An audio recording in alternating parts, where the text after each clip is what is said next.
میں ایک بند عاصی ہوں، خطا کار ہوں مولا۔ حضرت عائشہ صدیقہ رضی اللہ تعالیٰ عنہ کا بیان ہے کہ ایک مرتبہ قریشی صحابہ رضی اللہ تعالیٰ عنہ ایک مخزومی عورت کے بارے میں بہت فکر مند تھے جس نے چوری کی تھی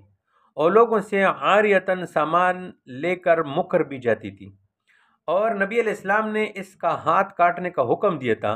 ان قریشی صحابہ نے آپس میں یہ مشورہ کیا کہ اس عورت کے مقدمے میں کون شخص نبی علیہ السلام سے گفتگو یعنی سفارش کر سکتا ہے، اور پھر انہوں نے یہ کہا کہ حضرت اسامہ بن زید رضی اللہ عنہ سے نبی علیہ السلام کو بہت محبت اور تعلق ہے، اس لیے اس بارے میں آپ سے کچھ کہنے کی جرت اسامہ کے علاوہ اور کوئی نہیں کر سکتا۔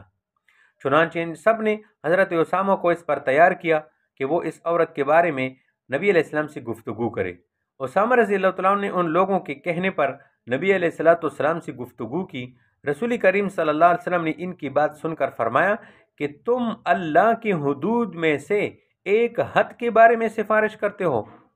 اور پھر آپ علیہ السلام کھڑے ہوئے اور خطبہ دیا، اور حمد و ثنا کے بعد اس خطبے میں فرمایا کہ تم سے پہلے جو لوگ گزرے ہیں ان کو اسی چیز نے ہلاک کیا کہ ان میں سے اگر شریف آدمی یعنی دنیاوی عزت اور طاقت رکھنے والا چوری کرتا تو وہ اس کو سزا دیے بغیر چھوڑ دیتے، اور اگر ان میں سے کوئی کمزور اور غریب آدمی چوری کرتا تو سزا دیتے۔ قسم ہے خدا کی، اگر محمد صلی اللہ علیہ وسلم کی بیٹی فاطمہ بھی چوری کرے تو میں اس کا ہاتھ کاٹ ڈالوں۔ اور مسلم شریف کی روایت میں یوں ہے کہ حضرت عائشہ صدیقہ رضی اللہ تعالیٰ عنہ نے بیان کیا، ایک مخزومی عورت کی یہ عادت تھی کہ وہ لوگوں سے عاریتاً کوئی چیز لیتی اور پھر اس سے انکار کر دیتی۔ چنانچہ نبی کریم صلی اللہ علیہ وسلم نے اس کا ہاتھ کاٹ ڈالنے کا حکم دیا۔ جب اس عورت کے اعزاء کو اس کا علم ہوا تو وہ حضرت اسامہ رضی اللہ عنہ کے پاس آئے اور ان سے اس بارے میں گفتگو کی کہ وہ نبی کریم صلی اللہ علیہ وسلم سے سفارش کرے، اور پھر حضرت اسامہ رضی اللہ تعالیٰ عنہ نے نبی علیہ السلام سے اس متعلق عرض کیا۔ اس کے بعد حدیث کے وہی الفاظ مذکور ہے جو پہلے بتا دیے گئے۔ تو حد ٹالنے کے لیے اگر کسی آدمی پر حد لگ جائے تو حد ٹالنے کے لیے سفارش کرنا کیا ہے، یہ منع ہے۔ وعن ابن عمر رضی اللہ عنہما ان رسول اللہ صلی اللہ علیہ وسلم قال اقامت حد من حدود اللہ خیر من مطر 40 لیلة فی بلاد اللہ، رواہ ابن ماجہ ورواہ النسائی عن ابی ہریرہ۔ حضرت ابن عمر رضی اللہ تعالی عنہما سے روایت ہے کہ رسول کریم صلی اللہ علیہ وسلم نے فرمایا کہ حدود اللہ میں سے کسی ایک حد کا جاری کرنا خدا کے تمام شہروں پر 40 رات تک بارش برسنے سے بہتر ہے۔ ابن ماجہ نسائی نے اس روایت کو حضرت ابو ہریرہ رضی اللہ عنہ سے نقل کیا ہے۔ حدود اللہ کے قائم کرنے سے بلاد اللہ میں برکات اس لیے آتی ہے کہ حدود اللہ کی نافذ کرنے سے معاصی اور جرائم کو روکا جاتا ہے، اور جب گناہ رک جاتے ہیں تو آسمان سے برکات کی نزول کے دروازے کھول جاتے ہیں۔ اس کے برعکس حدود کو نافذ نہ کرنا یا اس میں سستی کرنا گویا مخلوق خدا کو گناہ اور معاصی میں مبتلا ہونے کا موقع دینا ہے، اور یہ معاصی قحط سالی، خشک سالی اور فساد عالم کے اسباب ہے، جس کی وجہ سے صرف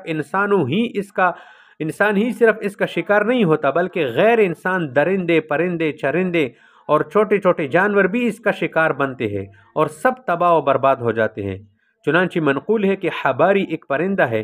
حباری بھی اس ناکردہ گناہ کی زد میں آ کر دبلا بن جاتا ہے، وہ مر جاتا ہے۔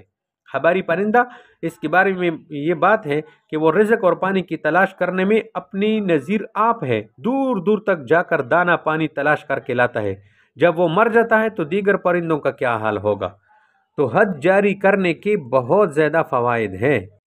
وعن عبادة بن الصامت رضی اللہ عنہ قال قال رسول اللہ صلی اللہ علیہ وسلم اقیموا حدود اللہ فی القریب والبعید ولا تأخذکم فی اللہ لومۃ لائم، رواہ ابن ماجہ۔ حضرت عبادہ ابن صامت رضی اللہ تعالیٰ عنہ راوی ہے کہ رسول کریم صلی اللہ علیہ وسلم نے فرمایا قریب اور بعید سب پر حدود اللہ جاری کرو اور خبردار اللہ کا حکم یعنی حد جاری کرنے میں کسی ملامت کرنے والی کی ملامت تمہارے آڑے نہ آئے، یہ تمہیں روک نہ لے۔ تو القریب والبعید اس جملے کے دو مطلب ہیں۔ ایک مطلب یہ کہ حدود اللہ کو قریب اور دور کے رشتہ داروں پر یکساں طور پر نافذ کرو، ایسا نہ ہو کہ دور کے رشتہ داروں پر تو نافذ کرو اور قریب کے رشتہ داروں کی رعایت کر کے ان سے حد ساقط کرو، یہ امتیازی سلوک حدود اللہ میں جائز نہیں ہے۔ اور دوسرا مطلب یہ ہے، دوسرا مطلب کہ قریب سے مراد کمزور اور ناتواں ہے جس پر حد نافذ کرنا آسان ہے، اور بعید سے مراد طاقتور با اثر آدمی ہے، اس تک رسائی ممکن نہیں۔ تو نبی علیہ السلام نے فرمایا کہ کمزور اور طاقتوروں پر اور غریب اور مالداروں پر یکساں طور پر حد نافذ کرو اور امتیازی سلوک نہ کرو۔ تو حد جاری کرنے میں کوئی فرق اور امتیاز نہ کرو، یہ بتایا گیا۔ وعن عمرو بن العاص رضی اللہ عنہ قال سمعت رسول اللہ صلی اللہ علیہ وسلم یقول ما من قوم يظهر فيهم الزنا الا اخذوا بالسنة وما من قوم يظهر فيهم الرشا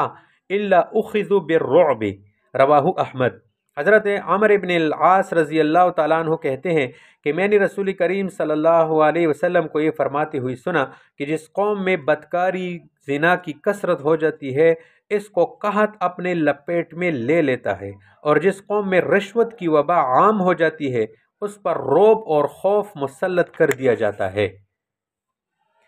یہ بسنہ